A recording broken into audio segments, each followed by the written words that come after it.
Star Wars Resistance kept up its momentum from last week's episode with another exciting entry titled Breakout. Kaz and Norath are safe from the First Order for the moment, but Yeager, Synara, and CB-23 were all captured by the bounty hunter we met in the previous episode.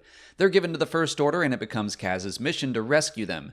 Meanwhile, the Colossus is hiding from a Star Destroyer up in space, waiting as long as they can for their friends to come home. This was a pretty straightforward episode and it plays out how you'd expect. Yeager, Synara, and CB are all in peril, and there is a surprising amount of torture going on for an episode of Resistance, but of course they all get away safely in the end. The more engaging part of the story to me was Doza and everyone else on the Colossus. They don't want to abandon Kaz and the others, but they have a station full of civilians to worry about. When the Colossus actually did jump out of the system, I was genuinely surprised. But of course, when the time came, when Kaz and the others needed help, the Aces appear to save the day. And then when the threat became too big for the Aces to handle, the Colossus returned to save them. That was a cool plan, having the station make a very precise jump to save everyone, getting in between the Star Destroyer, the TIE Fighters, and our heroes.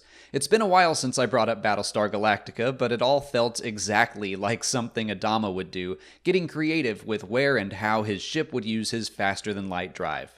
Back on the Colossus, Norath thanks Doza and says the Resistance owes him a debt, but the captain says he didn't do it for the Resistance, he did it for his people. Norath then invites Kaz to join him with the rest of the Resistance, and he says he's not quite ready to leave his family. Doza and the others clearly don't see themselves as a Resistance cell, but I think they are, even if they don't quite know it. A recurring theme in Star Wars is that heart and strength of character will always prevail over technology and superior numbers. The refusal to leave friends behind and the fight to save as many people as possible is exactly what sets the Resistance apart from the First Order. The First Order sees their people as expendable, and they never would have come back to save a handful of their pilots.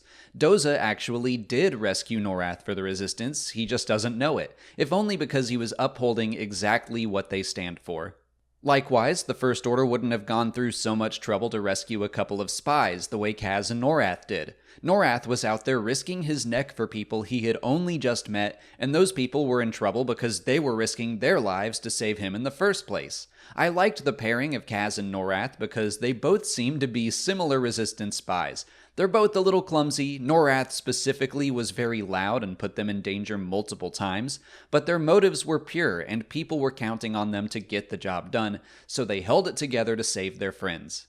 I didn't think this episode was as engaging as last week's, but I do think it had a lot more to say. I preferred last week's episode just because the tension was so high for Star Wars Resistance, which is usually very lighthearted, but with so much action there wasn't as much room to actually impart a lesson. The second part of this story did all that heavy lifting, and I kinda wish the two aired back to back because I think they work very well together.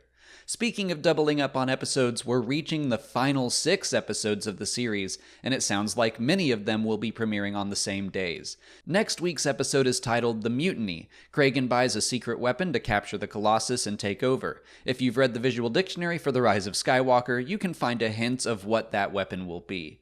I love a good mutiny story. There is an amazing mutiny arc in Battlestar Galactica, but the remaining 5 episodes of Resistance after that will be released in the remaining 3 weeks of January, so we're flying to the end of this series. Let me know what you thought of Breakout in the comments. If you haven't already, please like this video, subscribe to the channel, follow us on Twitter, Instagram, and Facebook, and consider checking out our Patreon page. As always, thanks for watching, and may the Force be with you.